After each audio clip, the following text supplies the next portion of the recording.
Borrowed chords add a unique and very dramatic effect. Here are 3 commonly used borrowed chords in popular music. In future episodes, I'll create examples for all of these. I will briefly talk about the flat 6th and the flat 7th chords now. In a major key, the 6th chord is always minor, but can be rewritten as major for dramatic effect. Here's an example of what the flat major 6 sounds like in a chord progression.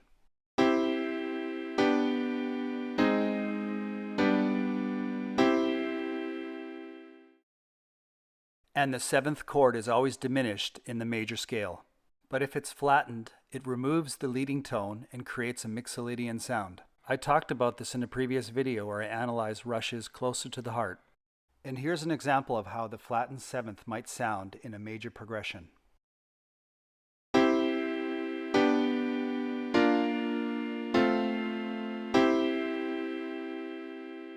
However, today's focus will be on the flat 3 chord. Where does this chord come from and how do we use it?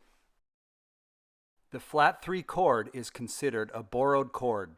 But where does it come from? Let's take a closer look and see.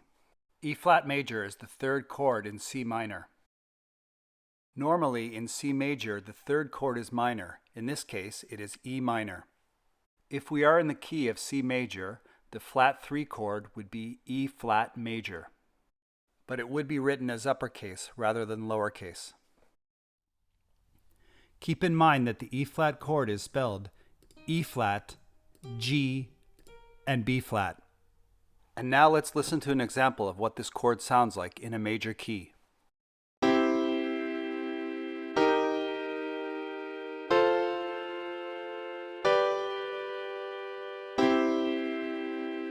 Now let's compare that with a standard 3 minor chord.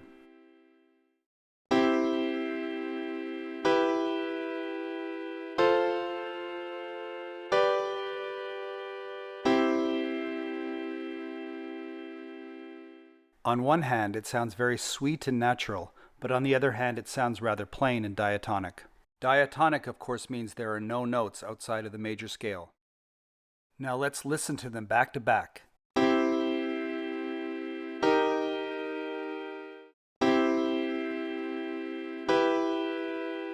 Now that we can hear the difference, let's listen to some examples in popular music.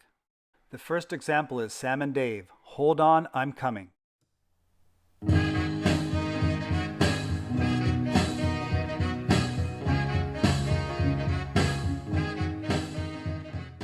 We can see how this chord is used effectively to build tension during this intro. The next example is The Beach Boys, All Summer Long, a track that was released in 1964.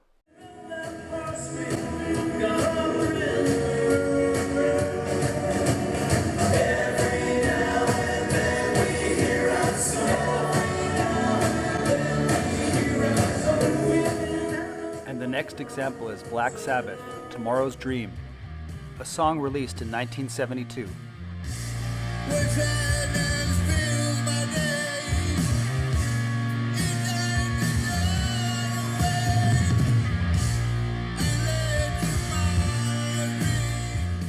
Until now, I've only shown examples from the 1 major to the 3 flat major, but in the next example, I'm going to show a different chord progression.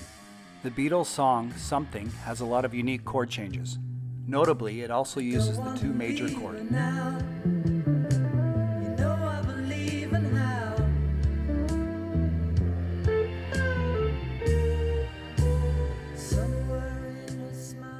If you look at the bottom line, you can see how it goes from a C/G chord to a D chord, which is the 2 major. That's also a borrowed chord. Then it goes to F, then it goes to the E flat, then to the G, and finally back to the C. So that concludes my look at the borrowed flat 3 chord. If I overlooked any notable examples, please let me know in the comments below. I couldn't find a lot of information on the internet, but here are some great sources I'd like to thank. BassStudy.com had a great article about the flat 3 chord. And here's a great post from Reddit.com. The post title was called Going from the 1 major to the flat 3 major, and why does it work? And in this article, I got the other 2 examples. The Beach Boys, All Summer Long, and Black Sabbath, Tomorrow's Dream. Thanks for watching, and I hope you enjoyed this episode on the flat 3 chord.